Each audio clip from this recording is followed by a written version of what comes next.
Hagar. If you will recall, I think I mentioned her briefly when we looked at Sarah in the last video. Hagar is the maid of Sarah who was given to Abraham to bear Sarah children. Now, the story of Hagar can be seen in the book of Genesis in chapter 16 and chapter 21. When Hagar finds out she is pregnant, the Bible says that she begins to treat Sarah with contempt. The Message translation actually says in Genesis chapter 16 verse 4, in the B part, it says, when Hagar learned she was pregnant, she looked down on her mistress. In summary, what is this? This is pride. The Bible says that pride goes before a fall and pride leads to destruction. And that can be seen in the book of Proverbs chapter 16. Why am I talking about pride? Pride is something that we all need to be aware of. We know that even in ancient times, it was pride that led the enemy, the Satan, devil as we know him today, to raise up himself to say that he wants to be like God. And we know the end of his story and how he ended up being thrown down into the earth. Pride is something that can take you from a place where you are exalted to a place where you are now diminished and you are no longer being well regarded. Why do I say that pride can take you to a place that you don't want to be? Because we see even with Hagar, because she begins to be proud, Sarah equally begins to treat her in a harsh manner, and then she eventually runs away. And now this is the place where I would like to dwell for a bit.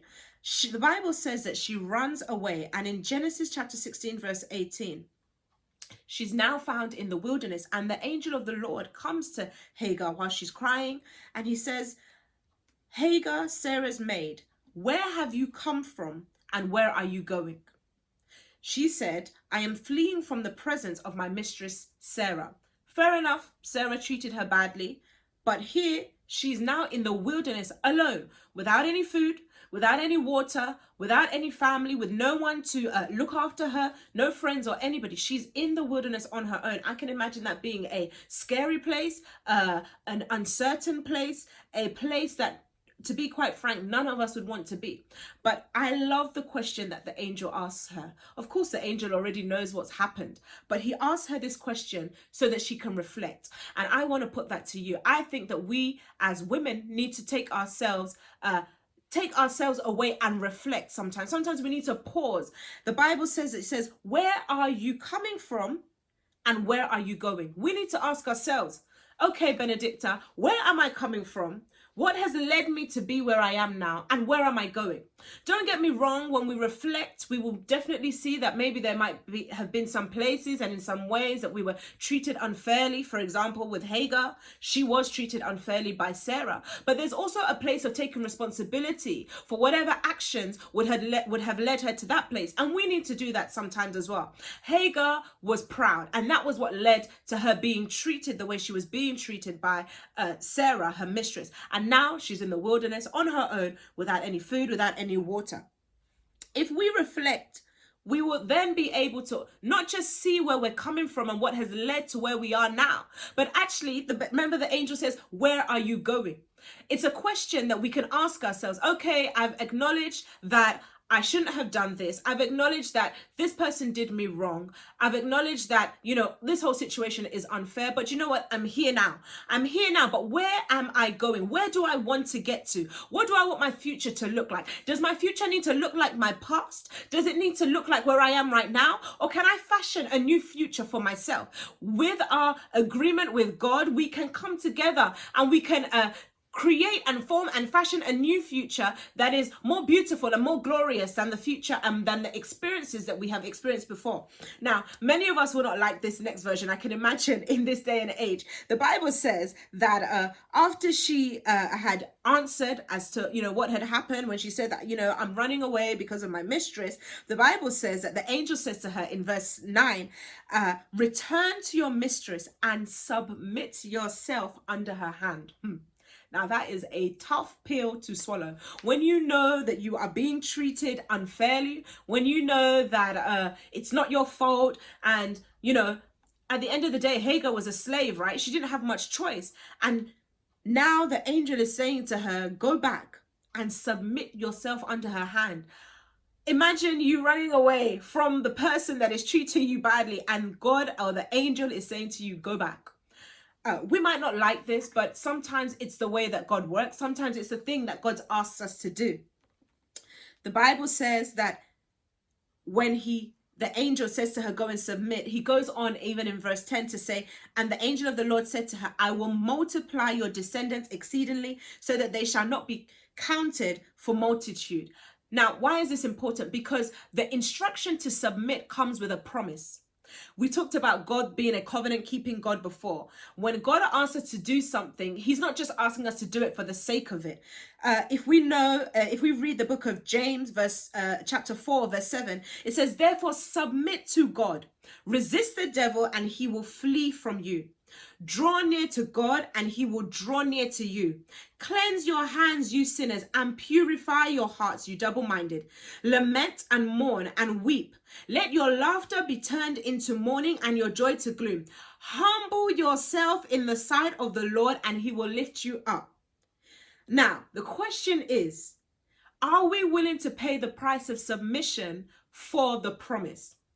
The angel says to Hagar, if you go back and submit, I'm going to do this. Your descendants will be like this, and all of that. And we see in James where the Bible is saying, if we submit to God, if we humble ourselves, that in due time he will lift us up. Sometimes, woman, we are going to have to accept that we need to submit under the hand of a harsh taskmaster. None of us are like this. It's not something that makes us happy. It's not something that makes us glad. But the truth is that when we do what God asks us to do, when we submit in a way and in a manner that he asks us to, there are rewards that come at the end of it. And so I put that challenge to you. Where do you need to go back and humble yourself? Where do you need to go back and be quiet? Where do you need to go back and shush and just keep your mouth quiet? Where do you need to go back and just keep your head down and do what God has asked you to do? It's not a nice thing, but I promise you that as you obey in line with the Spirit of the Lord, in line with the instruction of the Lord, that in due time he will lift you up, that he will exalt you, and you will have the promise and the rewards that come from being obedient and diligent, even in the promises and the instructions of the Lord. Now, I want to move on from there. If we look at the story of Hagar, we all know she goes back, she has Ishmael, Abraham's first son, and they're living together. Sarah gives birth eventually to her child, the promised child, Isaac, which we all know, and we talked about in the last video. But a time comes again, 10 years later now, time has moved on, and she is asked to leave the house by Sarah and Abraham. And this, you can imagine, this is a trying time as well. Okay, last time she ran away and God says, go back. This time she has stayed, and now, for whatever reason, one reason or another, I'm not going to go into that, she's now asked to leave the house. And a situation arises where she's in the wilderness. Abraham had given her water and whatever to go with the child, on the journey. And it gets to a point where the resources have dried up. And Hagar leaves her child and literally walks away and says, I don't want to see him die. Let him just die on his own. And the Bible says, and God heard the voice of the lad. Then the angel of God called to Hagar out of heaven and said to her, what ails you, Hagar? Fear not, for God has heard the voice of the lad where he is. Now, I want to pause here. I'm not necessarily going to focus on the fact that, provision came. That is awesome, and we give glory for that. What I want to talk about, actually, is that this is the second time that Hagar has been found in a compromising situation, in a not so nice situation. This is the second time that an angel has come to Hagar to say, this and this is going to happen. I'm going to do this. If you read on in that chapter, it says that the angel of the Lord opens up her eyes and she's able to see that there's water, and she looks and she's able to nourish her child. But what I want to emphasize on here is actually the fact that Hagar is being visited by an angel for the second time. Hagar, as a fugitive, which her name means, as a slave girl, as a bondwoman, you would think, was at the bottom of the sack. If no one would care about her, if no one would be bothered to find out, how she is or treat her well, why would God want to do that? But that's not the case. That man might treat you as a rejected person. Man might throw you away. Man might say, I don't want you to stay in my house anymore. I don't want you to be around me.